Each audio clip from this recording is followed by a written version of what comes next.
start question 4. In this case, the parent's question is regarding how to help their child to speak at school. The question is from Sami's mom. She said, "My son is almost 4. I just came to know about SM this February. I've been taking my son to therapy once a month, and I've been applying what I learned from books and other parents in this WeChat in our SMAC WeChat SM parent group. So far, my child has made big progress. He can talk to his friends at school, but only nods and shakes his head to his teachers.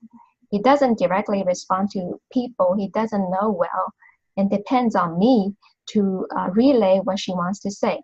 So Sami's mom's question is, what should I do to help my child so that he can answer the teacher's questions at school more often? And the second one was, what should I do to help my child so that he can read and sing along with the class? And I know pretty sure that he is capable to do so because he reads and sings with no problem at home. Dr. Jaffe? Thank you for your question. First of all, one of the details that I noticed in your question is that you're taking your son to therapy once a month. And that is kind of a red flag for me because, as I said before, intense intervention is really important. But I'm really happy that your son has showed some progress. And I think a great part of it is because you are doing your homework too.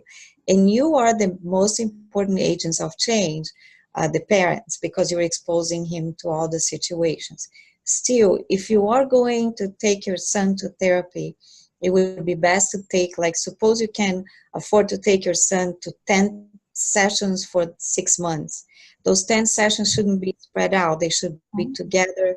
And then you can learn how to develop those strategies from your son's therapies. So that is my first approach. And the therapy that he should be receiving, if he's 4, is parent-child interaction therapy adaptation, and also at school and in other places too. And they should be going to school to educate. If a psychologist or whoever is treating doesn't go to school to communicate, then this is not going to work very well.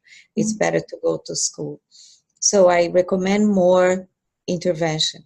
For that, I also think that you use another word that is key. Your son depends on you to rely what he says. I try to come up with parents of children who are 4 with strategies that are like, we don't even know. I have parents like that, they assume that they know what their child is thinking and wants. So if you go, for instance, to the yogurt place, and you know what your child likes, but don't assume that you know. You can ask your child a forced-choice question, which we can explain, or you probably have videos of PCIT for, parent-child interaction therapy. But a forced-choice question is going to the yogurt place and ask, do you want strawberry, vanilla, or something else? Knowing that your child may like strawberry or vanilla more. If your child likes another one, your child may choose something else. But you just ask and look away. But you can practice that at home too. And you can say, like I said in another example, see, parents can help each other come up with situations. You can ask that, you can practice at home, and then you can go to the yogurt place and help that. In terms of the school, how do you do that? The 3 elements that I talked about. So you're going to look at an activity that your child likes to do at home. I sometimes play headbands with children. 4-year-old is too young for that. But we play games that are appropriate for this age.